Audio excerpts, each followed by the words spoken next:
Yep. So in the video I uploaded a couple weeks ago, I briefly talked about how the Konax Games acquisition of Chain kind of came about and like what ultimately led to us having to just cut them off almost a year later. Last time I really just like scratched the surface and I said I'd make another video fully explaining everything, so that's what this is. And I'll start at the beginning so you get the whole story. I'm just gonna do this all in one take and just talk straight through and be done with it because I really don't want to talk about all this any more than I have to. I just think it's fair that y'all know what happened and why it's been down almost all year.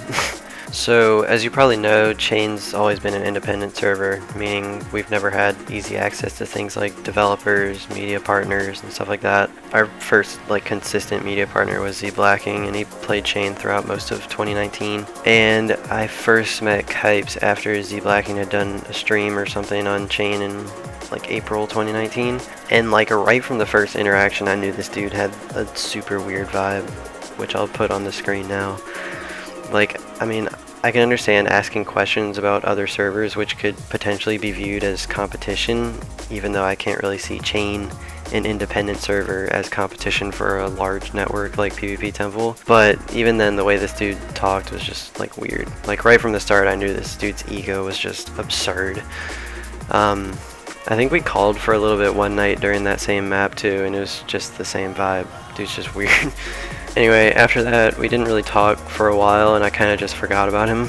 And then he reached out to me in November 2019, asking questions about Chain again. And he seemed a lot more chill then and less passive-aggressive, although it was still kind of there a little bit. And if I'm being honest, I kind of was too this time. After the previous interaction, I just knew he was a weird dude. But we kept talking, and this was when he offered a partnership situation for Chain. And like I said in the previous video, originally they promised to be able to provide us with all their assets and resources and shit, which we didn't previously have as an independent server, which sounded pretty good, all things considered. Now, I don't know exactly 100% of what all that entails, since I've only ever run small scale servers.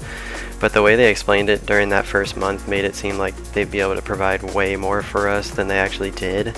Ultimately, over the course of the almost full year that they were involved, the only thing they did was replicate our plugins list, condense it so it was still the same as it was before being made custom, add some new features, and that was pretty much it. If they did anything more than that during that whole time, we were not made aware of it.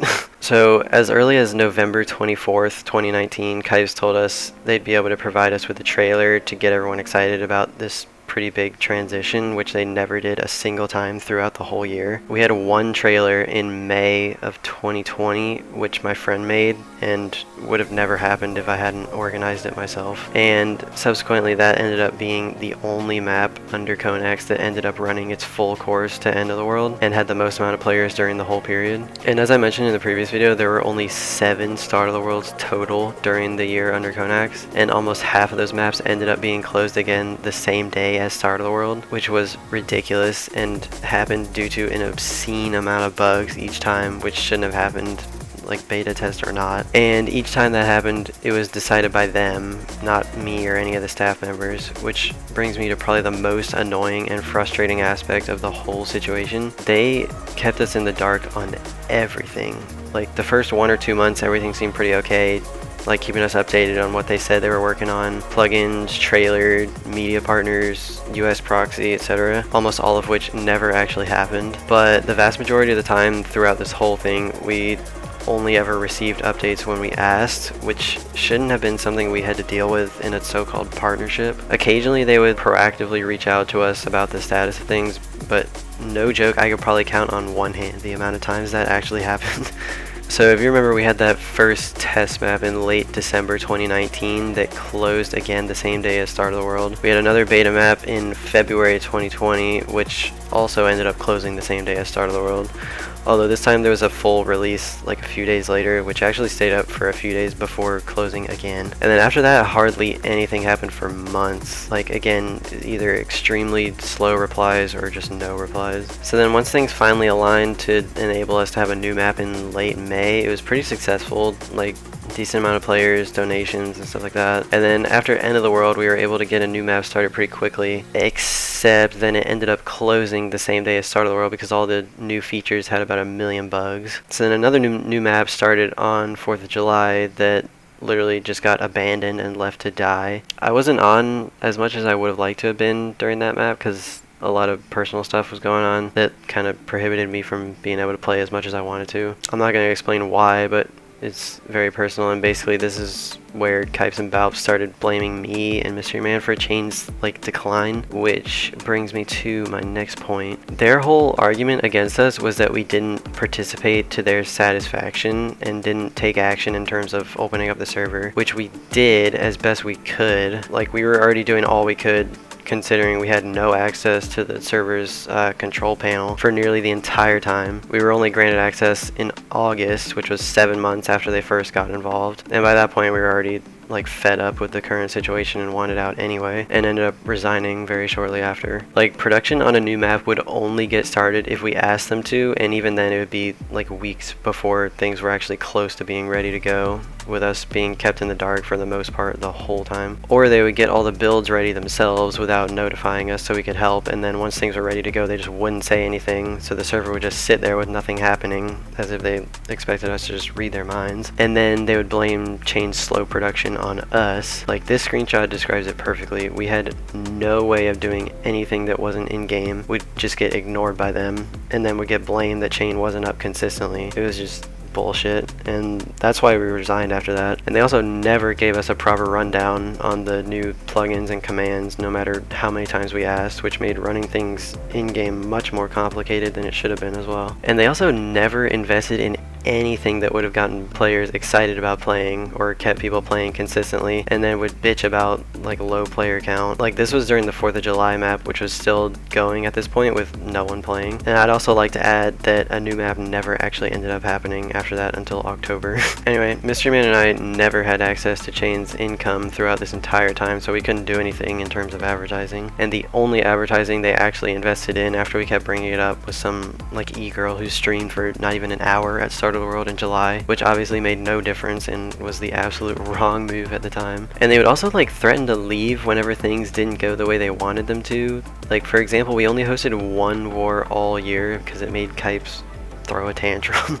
And also another stupid thing was that most of our existing staff team got fucking wiped out after they became part of Chain due to people just getting demoted over the dumbest shit imaginable, or resigning because they didn't like the direction in which things were going. And so we were left with very few mods and one admin, if I remember correctly. So toxicity and shit started to spike, and thankfully Green Jub started hustling and pretty much did the work of 3 staff members.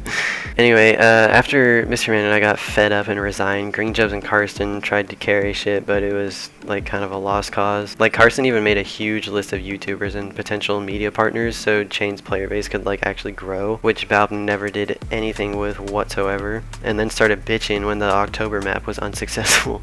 And that was it. None of us ever really heard anything from them again in regards to Chain, and that pretty much brings us to now. Obviously we weren't just gonna sit here and let Chain get shut down, so the 4 of us contacted them and just cut them off. Oh, and another thing, we were under contract with them this entire time, just in case things went bad. And of course, last month after we terminated the contract, they refused to withdraw their property, which in this case was the their ownership of Chain's Discord. And on the off chance that we actually received a reply from them, this is how they handled it whenever we confronted them about it, which is why we decided to just start fresh and make a new Discord. So anyway, if you saw the previous video, you already know the current status of things, which I'm really excited about. I'm not making this video to start some shit.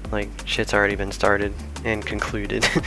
But, and to be honest, I think all of us involved with Chain right now would just much prefer to not have to speak with them again. This is just to tell our side of the story and explain why Chain's been so fucking whack for the past year. So anyway, I don't even know when this is gonna go up. It could go up before Start of the World or after. Either way, everyone will be able to start playing starting this Friday, so I'm really excited though. I can understand how some people could be kind of discouraged seeing as how the past year has been absolute shit.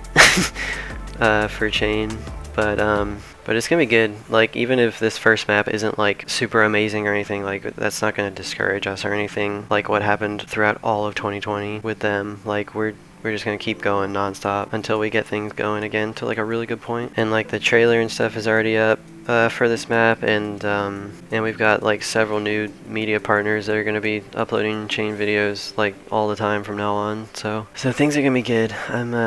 I'm pretty excited. Anyway, if you haven't seen the trailer yet, you can check that out. I uploaded that like a few days ago, and like we have a new Discord and everything, so links in the description and all that. So yeah, that's pretty much all I wanted to talk about. Hopefully this kind of explained everything pretty well. Anyway, hopefully I'll see y'all online. Peace.